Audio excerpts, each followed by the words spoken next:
Magandang umaga, kumusta po? Narito po ulit ang update natin para sa lagay ng ating panahon ngayong umaga po ng October 1, 2024 na kung saan sa ngayon po ay halos nag-stationary pa rin ang bagyong Julian dyan po sa kanlurang bahagi ng Basco, Batanes at sa kasalukuyan ay nasa layo po ng 156 km west of Basco, Batanes. Nataglay pa rin ang lakas ng hangin na maabot po hanggang sa 220 kilometers per hour. Naabot na po nito ang intensity peak at magsisimula na yan na hihina sa mga susunod na oras. Pero habang nandito po sa loob ng ating area of responsibility ay nananatili pa rin na nasa typhoon category. Ngayong araw hanggang bukas ay posibleng mag-stationary pa rin dyan sa northwestern ng Batanes. Malapit po sa ating power line at posibleng lalabas saglit ang sentro nito at papasok rin agad.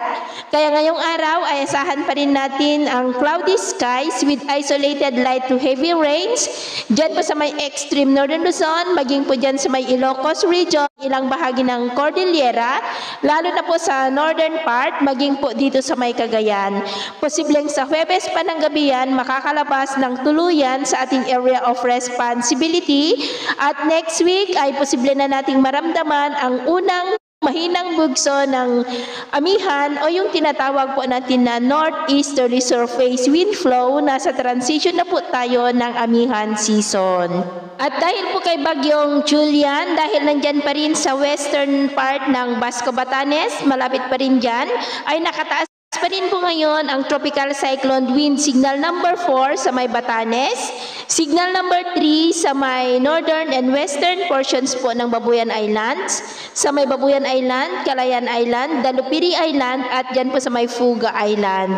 Signal number 2 pa rin sa may northern and western portion po ng mainland Cagayan, dyan po sa may Piat, Santo Niño, Camalanyugan, Tuaw, Lanlo, Pamplona, Gonzaga, Alcala, Amulong, Santa Teresita, Bagugay, Solana, Rizal, Claveria, Gataran, Igig, Glasam, Apari, Balesteros, Abulug, Alakapan, Sanchez Mira, Santa Praxedes, Santa Ana, kasama na po ang nalalabing bahagi ng Babuyan Islands, Apayao, Abra, Kalinga, Ilocos Norte, and the northern and central portions po ng Ilocos Sur, Sinait, Cabugao, San Emilio, Lidlidda, Banayoyo, Santiago, Santa Maria, Burgos, San Esteban, Nagbukel, Narvacan, Santa, Kawayan, Bantay, Santo Domingo, San Juan, San Vicente, San Ildefonso, Magsingal, Santa Catalina, maging po dyan sa may city of Bigan. Signal number 1 po sa nalalabing bahagi ng Ilocos Sur, La Union, Pangasinan, Ifugao, Mountain Province, Benguet, the rest of mainland Cagayan, sa may Peña Blanca, Tugigaraw City, Enrile, Isabela, Nueva Vizcaya, Quirino, maging po sa northern portions ng Aurora, sa may Dilasag, Kasiguran, Dinalungan, at maging po sa northern portion ng Nueva Ecija sa may Karanglan, Lupao at Pantabangan.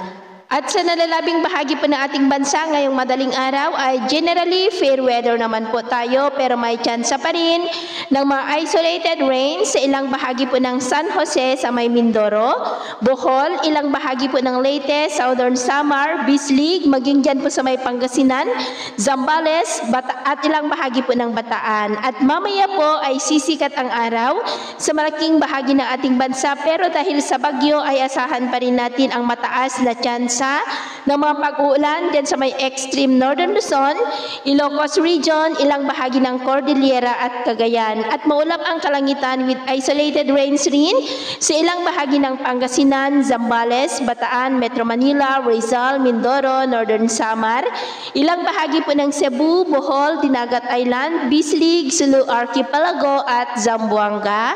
Kaya mag-ingat po tayo sa posibleng banta pa rin ng mga pagbaha at pagguho ng lupa.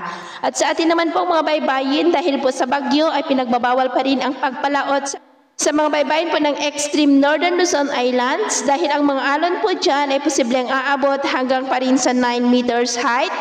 At iwasan rin natin ang papalaot sa mga baybayin po ng northern Luzon, kasama na po ang Pangasinan, dahil ang mga alon dyan ay posibleng aabot po hanggang sa 3 to 6 meters height. Kaya hanggat maaari ay iwasan na po muna natin ang papalaot dyan sa mga may kulay pula para po mas makaiwas sa mga sakunang pangkaragatan. So, yun po ang latest update natin sa araw na ito.